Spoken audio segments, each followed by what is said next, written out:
So hey guys, welcome back again in एडोग्रोन class 11th and 12th channel पे। I hope आप सब लोग अच्छे और सेफ होंगे।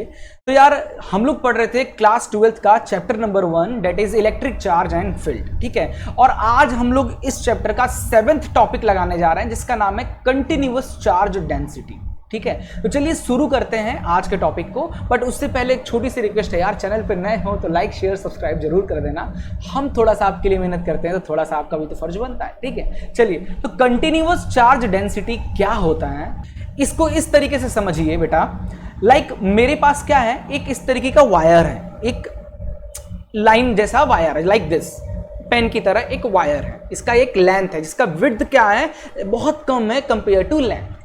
और यहां पे आप देख रहे हो, यहां पे इस पूरे वायर पे ना, ये पूरे वायर पे क्या है, जो चार्ज है ना वो लीनियरली डिस्ट्रीब्यूटेड है। देख लो, जो चार्ज है प्लस प्लस प्लस प्लस, जो चार्ज क्यू है वो क्या है, लीनियरली क्या है, डिस्ट्रीब्यूटेड है।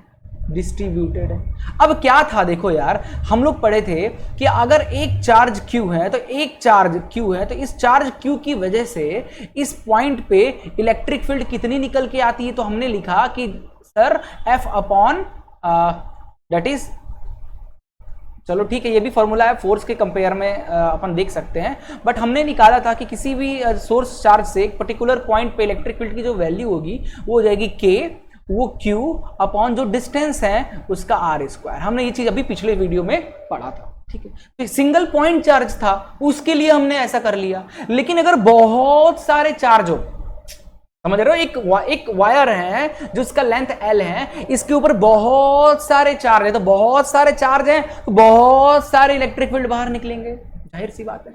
इसीलिए इसको चार्ज डेंसिटी कहा जा रहा है। डेंस यानी जहां बहुत ज्यादा हो, ठीक है। तो अगर चार्ज डेंसिटी किसी लेंथ वायर पे बहुत सारे चार्ज हैं तो उसकी जो बेटा लीनियर चार्ज डेंसिटी का जो फॉर्मूला लैम्डा से शो करते हैं बेटा, इसको लैम्डा, ठीक है। क्या बोलते हैं इसको, वैसे पता होगा आप लोग को, नहीं पता तो लिख दे रहा हूं मैं, लैम्डा।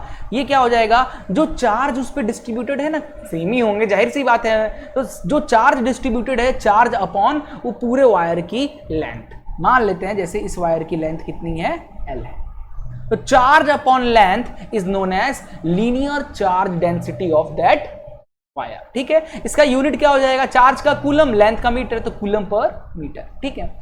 अब मान लेते हैं, अब मेरे पास एक सरफेस है, ठीक है। फॉर एग्जांपल क्या लूं मैं, लाइक दिस, ठीक है। ये मेरे पास एक सरफेस है। इस सरफेस पे अगर चार्ज भरे हुए हैं, इस सरफेस पे चार्ज भरा हुआ है, Q अमाउंट ऑफ चार्ज क्या है, पूरे सरफेस पे भरा हुआ है। और सरफेस का एरिया क्या है बेटा, सरफेस का एरिया हमने क्या माना है, A मान रखा है। चार्ज, पूरे सरफेस पे चार्ज डेंसिटी DQ है, तो सरफेस चार्ज डेंसिटी क्या हो जाएगा बेटा, इसको कहते हैं अपन लोग सिग्मा।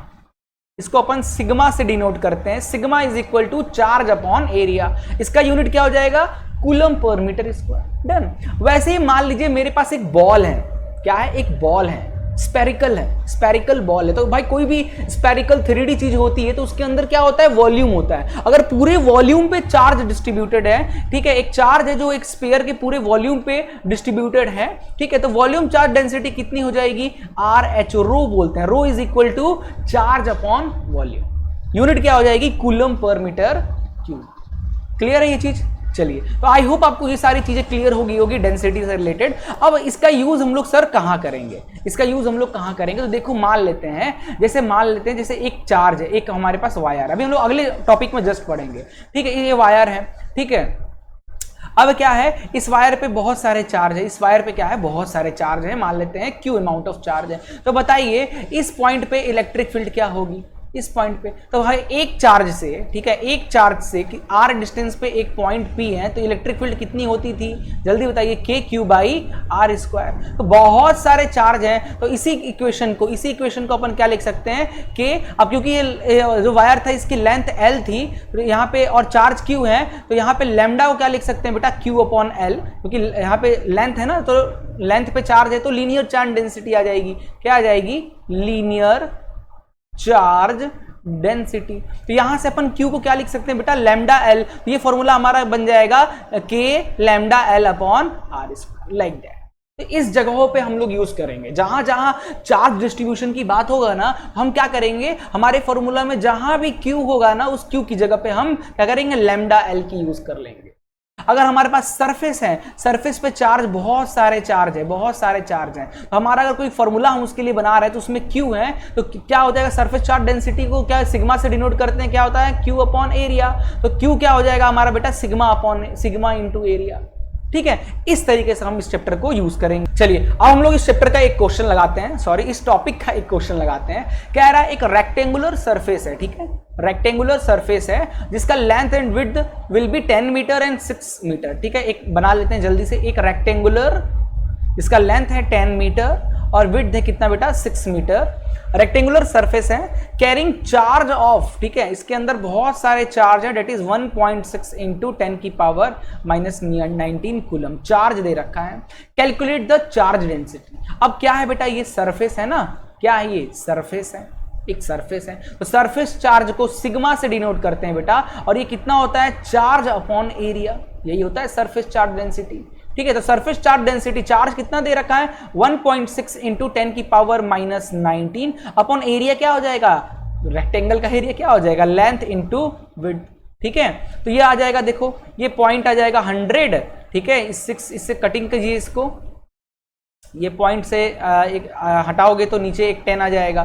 ठीक है, तो ये 10 आ गया और ये 6 को इससे कट कीजिए। ठीक है, तो इसको सॉल्व करोगे तो 0.026 इंटू 10 की पावर माइनस 19 क्या यूनिट होती है, कूलम पर मीटर स्क्वायर।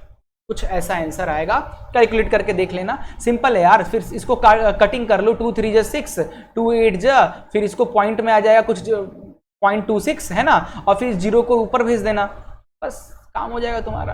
ठीक है, तो बस यार आई थिंक आज के लिए इतना, ये टॉपिक को अपने को इतना ही जानना था। ओके, कल मिलते हैं एक नए वीडियो में, एक इस चैप्टर के एक नए टॉपिक के साथ। तक के लिए goodbye, take care and Jai Hind.